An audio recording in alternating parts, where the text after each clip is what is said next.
So, have you ever looked around and just, well, felt this deep sense of frustration? Oh, yeah.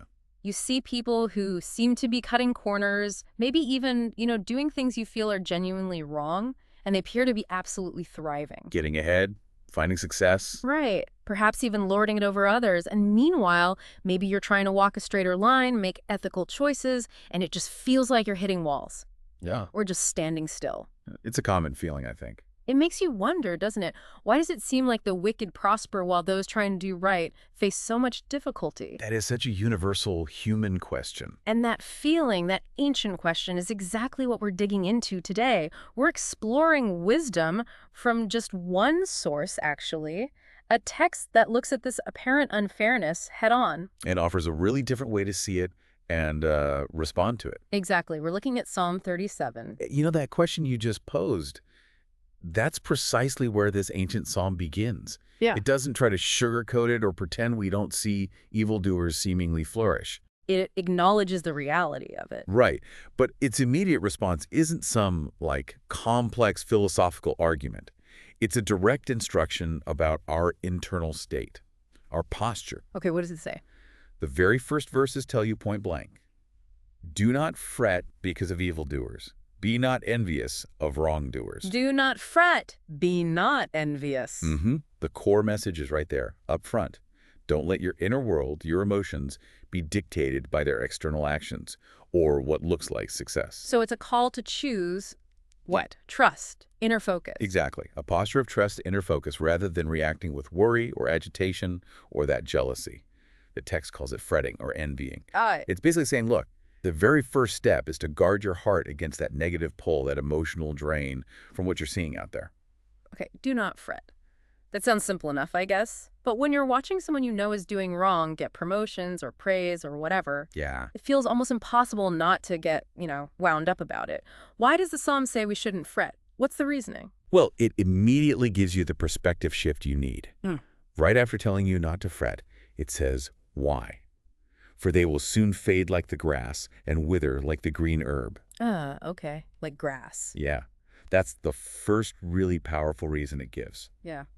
Their success, their flourishing, it's inherently temporary. It's fragile. Right. Grass looks great for a bit. Exactly. It can look vibrant, green, strong in the sun for a time. But its lifespan is short, right? Easily cut down, quick to dry up and wither.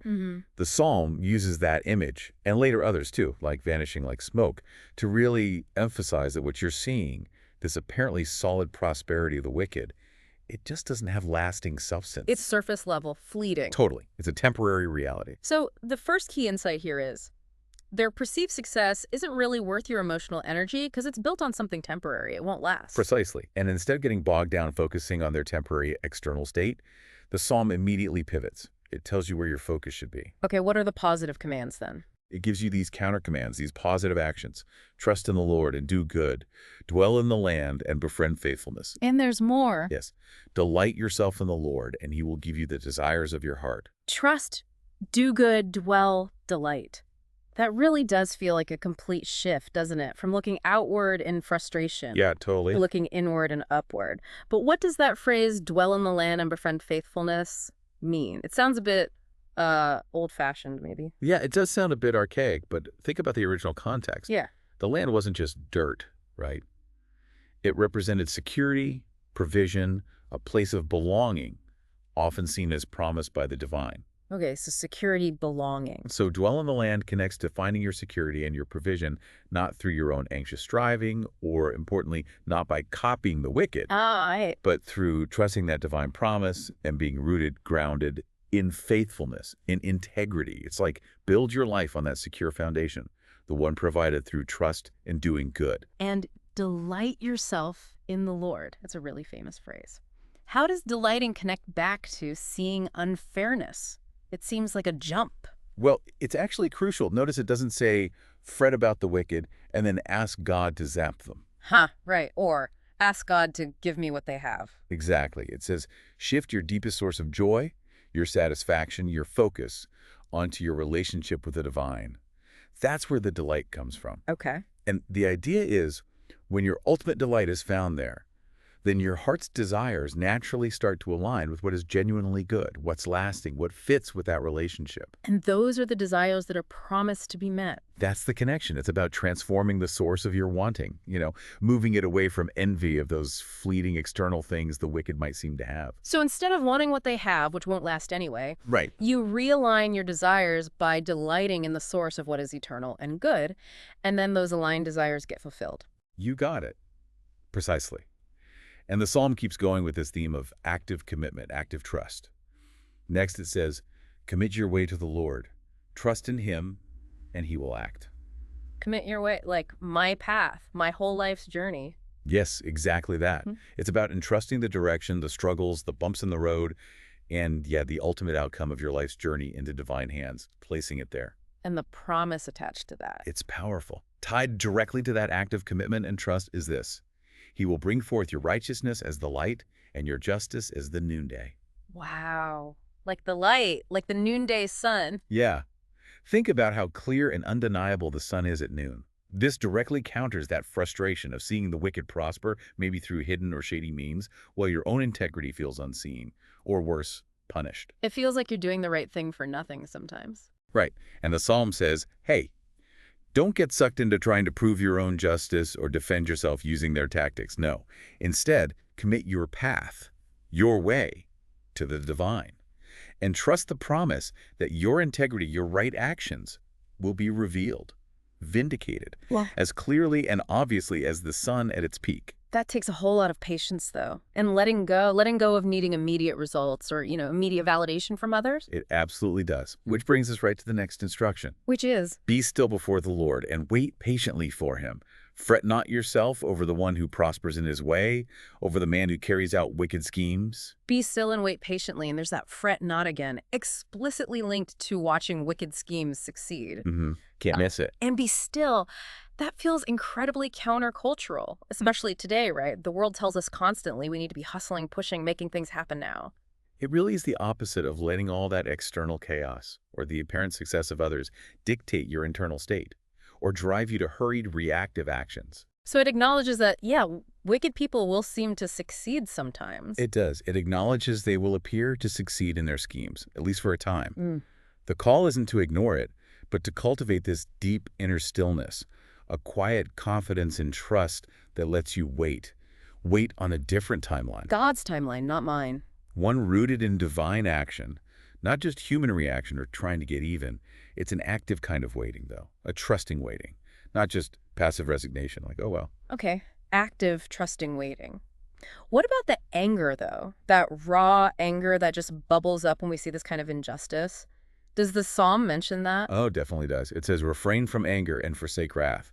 Fret not yourself. It tends only to evil. Wow.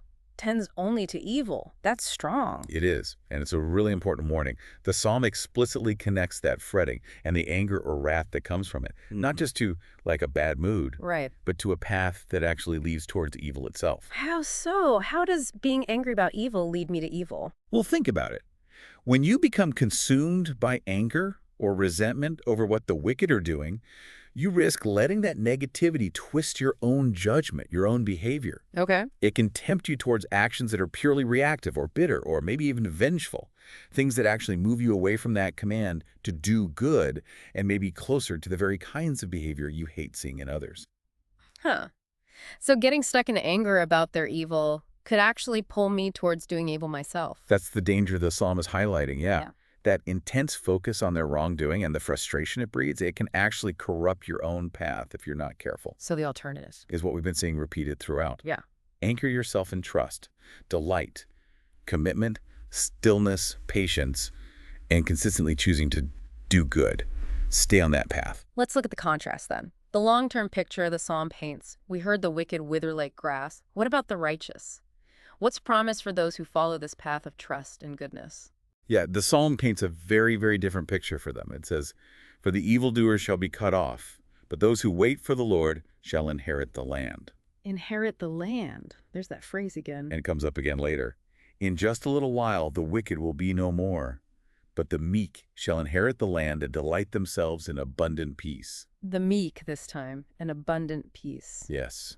Meek here, scholars often suggest, isn't about weakness. It's more like a gentle strength or maybe humility, especially when facing opposition or unfairness. So it reinforces that the path isn't about aggressive self-defense or getting your own back. Exactly. It's more about a quiet confidence that's rooted in trust. And the outcome for the righteous isn't just inheriting this place of security, the land, but dwelling in abundant peace within it. The contrast is stark, isn't it? Yeah. Wicked cut off, their line ends. Righteous inherit and dwell securely, in peace. That's a long view. Now, the psalm doesn't ignore that the wicked aren't just, passively succeeding. They actively plot against the righteous sometimes. Oh, absolutely not. It's very realistic about the threat. Yeah. It says, the wicked plots against the righteous and gnashes his teeth at him. You can almost feel the malice there. Yeah, gnashes his teeth. But then right after that, it adds this really surprising detail. But the Lord laughs at the wicked, for he knows that his day is coming. The Lord laughs. That's unexpected. It is, but it really underscores the divine perspective, doesn't it? What looks so threatening and powerful to us from an eternal viewpoint, it's seen as ultimately futile. Even, kind of comical, because their downfall, their day, is already certain. It's already coming. Okay. And the psalm goes on to describe their malice quite graphically. The wicked draw the sword and bend their bows to bring down the poor and needy, to slay those whose way is upright. So this isn't just about someone getting rich unethically. It's about active oppression, real harm. Yes, directed at the vulnerable and those trying to live rightly. But then there's this twist in how it actually plays out. What's the twist? It says, their sword shall enter their own heart, and their bows shall be broken. Ah, so the weapons they use against others end up hurting themselves. Exactly. Here's where it gets really interesting. The very instruments, the very methods the wicked use for destruction, they get turned back on themselves. Their own evil actions become their undoing. It's like their whole power structure is inherently flawed, self-destructive. That's the picture. Well, on the other hand, the Lord upholds the righteous. There's this external support system for the righteous. So the wicked strength is like a boomerang that eventually hits them back, while the righteous are held up by something or someone stable and external. Well put, exactly. And this leads to a really key point that kind of redefines what success even means. How so? It says, better is the little that the righteous has than the abundance of many wicked. For the arms of the wicked shall be broken, but the Lord upholds the righteous. Okay, so it's not about the amount you have. Right, it's not about quantity of wealth or power. A small amount, possessed through righteousness and upheld by divine support, is fundamentally more secure and actually better than having vast wealth gained wickedly, because that wicked power base, it's destined to be broken. The psalm seems really confident, almost insistent about the enduring security of the righteous. It's definitely a repeated theme. Like here, the Lord knows the days of the blameless, and their heritage will remain forever. Their future is known, it's secure, and their inheritance lasts eternally. Totally unlike the fleeting nature of the wicked's gains. Right, the grass that withers. Exactly, and this leads to their resilience, it seems. They're not put to shame in evil times. In the days of famine, they have plenty. So even when things get really bad externally? Even in disasters like famine, the righteous who trust are sustained somehow, while the wicked, in those same times, they perish, they vanish. There's also a point made about their character, right? How they handle resources. Yes, that's interesting too. The wicked borrows and does not pay back, but the righteous is generous and gives. That paints a picture. It really does. It points to this fundamental difference in character, and maybe in their relationship with abundance itself. The wicked are takers, maybe operating from a place of scarcity even when they have a lot, unable even to meet basic obligations. While the righteous. The righteous are givers, which suggests a trust and provision, maybe, a security that allows for generosity. And again, the consequence is tied to inheriting the land. Those blessed by the Lord shall inherit the land, while those cursed by their own actions shall be cut off. The psalm talks about guidance too, doesn't it? Like not tripping up. The steps of a man are established by the Lord when he delights in his way. Though he fall, he shall not be cast headlong, for the Lord upholds his hand. Okay, so it's not promising a life without any problems, without ever stumbling. Not at all. It's not a promise of a perfectly smooth path, but it is an assurance that even when you do fall, when you stumble, you won't be utterly destroyed or abandoned. You won't be cast headlong, because there's this divine hand holding you up, supporting you. And then there's that really powerful personal observation woven in there. Yes, the psalmist makes this personal statement. I have been young, and now I'm old, yet I have not seen the righteous forsaken or his children begging for bread. That hits differently than just the theological point. It does. It's like, look, this isn't just theory. This is what I've seen over a whole lifetime. It really reinforces that promise of long-term security, provision, blessing, even extending to the next generation. And that connects back to their character again. Seems to. Right after saying he hasn't seen the righteous forsaken, he adds, he is ever lending generously, and his children become a blessing. That generous nature seems tied somehow to the ongoing blessing and security of their family line. Okay, so as we get near the end of the psalm, the core advice seems to get repeated, kind of summarizing the path forward. It does, yeah. It really reinforces that central message. Turn from evil and do good, so shall you dwell forever. That's the path that leads to enduring security. Turn from evil, do good, dwell forever. And then, for the Lord loves justice. He will not forsake his saints. They are preserved forever, but the offspring of the wicked shall be cut off. There it is again, that stark contrast. The righteous and their line are protected eternally. And they shall inherit the land and dwell upon it forever. It keeps coming back to that. It really does. And the connection between your inner state and your outer life gets emphasized again, too. How so? The mouth of the righteous utters wisdom, and his tongue speaks justice. The law of his God is in his heart. His steps do not slip. Ah, so what's inside comes out. Right. Their inner commitment, having God's law, God's way, in their heart, it shapes their external speech, their actions, how they talk, how they act justly. And that leads to stability, integrity. Their steps don't slip because their heart is grounded. And the psalm comes back to the threat from the wicked just one more time near the end. It does, acknowledging it again. The wicked watch for the righteous and seek to put him to death. It's still real. But the immediate pivot, again, is back to divine action.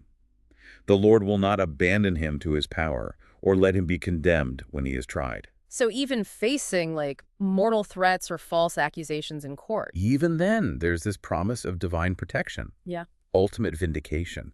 God won't let the righteous be finally overcome or condemned unjustly. Which leads us to the final set of instructions and promises, sort of wrapping it all up. Yeah, pretty much. Wait for the Lord and keep his way, and he will exalt you to inherit the land. You will look upon the cutting off of the wicked. That really brings it all together, doesn't it? It does. Patient, active trust. Wait for the Lord.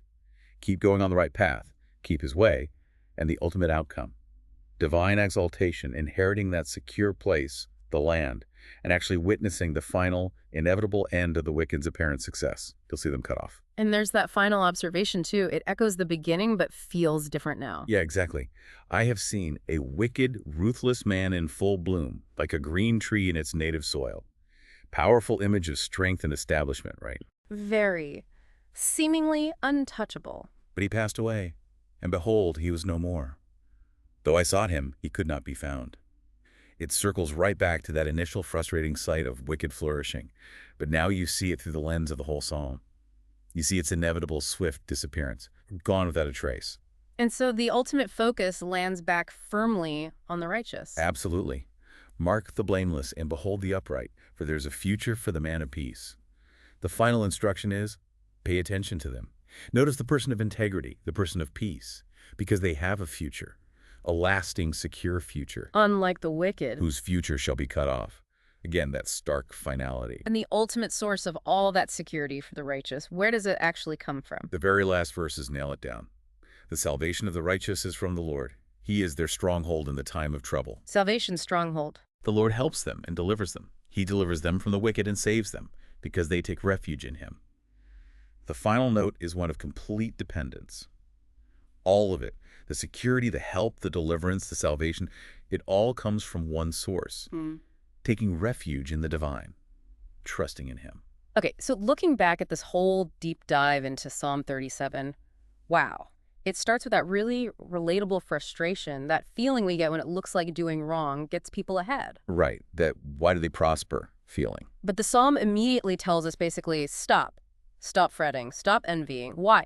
Because that success you're seeing, it's temporary, it's fragile, like grass. Exactly. And instead of getting stuck focusing on their fleeting external state, the entire emphasis just shifts. It shifts completely to your internal posture and your active choices. Just the Lord do good. Right. Find your security and faithfulness, delight in the divine relationship, commit your life's path, be still inside, wait patiently. Refuse that pull of anger that can actually lead you toward evil yourself. Mm-hmm. And just keep living with integrity. Keep doing good. And the promise woven through it all is, if you do that, your integrity will eventually shine like the noonday sun. You'll be held up, even when you stumble. You'll be provided for even when times are tough. Hmm. You and your future, your children even, will have this enduring security. And ultimately, you will inherit this place of peace, this true dwelling place. While the wicked and their temporary power, they'll be cut off, they'll disappear, vanish like smoke. So the psalm isn't really promising that bad people won't ever seem successful, is it? Or that good people won't face hard times in the short term? No, not at all. It's very realistic about wicked schemes and threats and acknowledges all that. But what it offers is this radical long-term perspective. Mm-hmm. It's rooted in a completely different economy, you could say. The different economy. Yeah, one where true security, real inheritance, genuine peace, they don't come from piling up external stuff or grabbing power through shady means. They come from your internal state of trust and from a life consistently aimed at doing good, all anchored in that relationship with the divine. So it really calls you to shift your gaze, doesn't it? Away Yeah. from the, I don't know, the maddening external theater of unfairness. Yeah, that's a good way to put it. And instead focus on the foundational reality of your own inner state, your own heart, and your active choice day by day to align with trust and goodness. That's the heart of it. Now, this song, as we saw, repeatedly uses that phrase, inherit the land, and it talks about dwelling in it forever. It's clearly central, a key promise. Absolutely. But for you, listening today, living in a world that looks maybe vastly different from the ancient context of this text, what could that ancient promise of inheriting the land truly mean for you now? Good question. Is it purely symbolic? Or maybe does it point to a deeper, more lasting reality, a kind of security that's available right here, right now, that maybe goes far beyond just owning a literal piece of property? Yeah. It's a powerful image, isn't it? Definitely something worth contemplating as you reflect on this deep dive today.